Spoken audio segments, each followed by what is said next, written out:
Chapli kebab is a flat kebab made with fatty ground beef that is spiced and has chunks of bone marrow in it. It's a famous Pakistani street food that has won the hearts of food lovers world over. Once you try this meaty delight, this might just become your favorite kebab of all time. Beef lovers unite! Horns up and welcome to a brand new episode of Headbanger's Kitchen. Folks, does the name Mark Wiens ring a bell?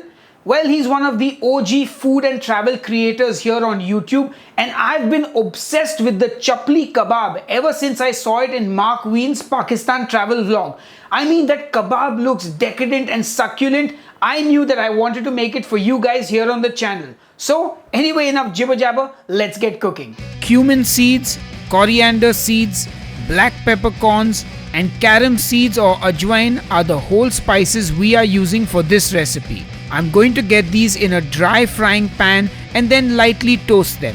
We're making our spice mix from scratch to get the best flavor. You can also use the powders directly if you don't want to do all this work. Once they are lightly toasted and your kitchen smells all spicy, we're going to take them off the heat and put them into a spice grinder. Once it's cooled down, we're going to blend it.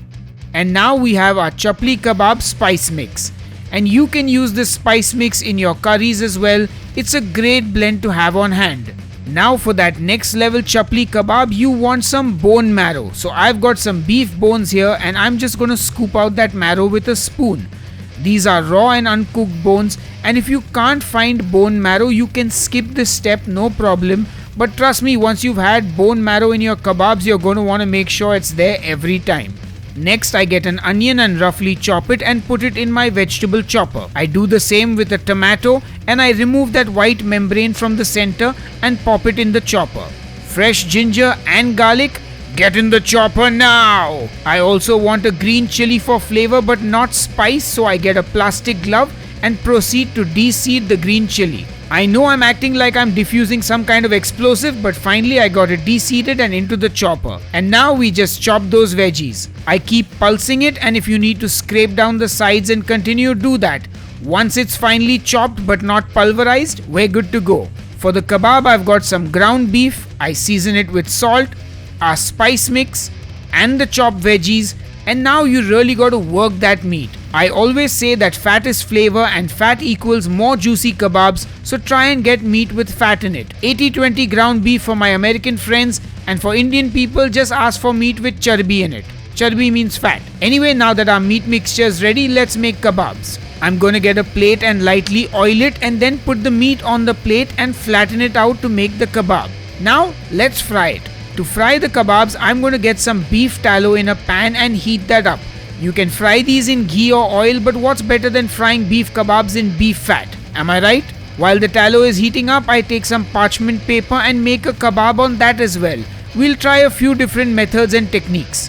Now that my tallow is hot, in goes the kebab which was on the plate. And now we just let that fry. I've made a mistake here. It's too much beef tallow for a shallow fry and too little tallow for a deep fry, which means I need to flip my kebab, but at the same time have oil not splashing out. So I carefully try and flip it and oh no, my kebab broke. It was too big and it's too hard to flip, but that's okay, we'll make smaller ones. Now my second kebab goes in and that's smaller, so once it's cooked, I flip it over without much hassle and it comes out perfect. Now while you watch some B-roll footage, let me quickly tell you that if you have more cooking fat in the pan, the kebab will be submerged completely and deep fry and come out perfect and you won't need to flip it. Or you put much less oil and fry the kebab and then flip it over without the fear of oil splashing out of the pan and burning down your kitchen. Now I thought we could try something different, so I put the rest of the ground meat into my chopper and I blended that up more. Now we have a finer texture of beef and the marrow is blended into it as well, so I make another kebab on the parchment paper and I fry it. We'll taste both the kebabs and see what kind of a difference it makes and if one is better than the other. Once the kebab is fried, I get it out of the pan. And that's it folks, our Pakistani Chapli Kebab is ready and it looks pretty epic. You can see the chunks of marrow in the kebab and I'm salivating already because I just can't wait to dive into these. Anyway, enough jibber jabber, time to taste. Alright folks, it's time to taste our chapli kebab, and this is the first time I've ever made a chapli kebab. So I did learn a few tips and tricks along the way. I will share most of them in detail on the blog post.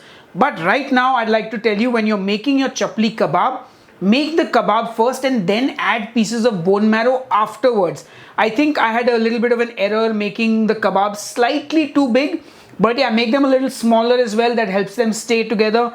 But yeah, that's enough jibber jabber. Let's taste.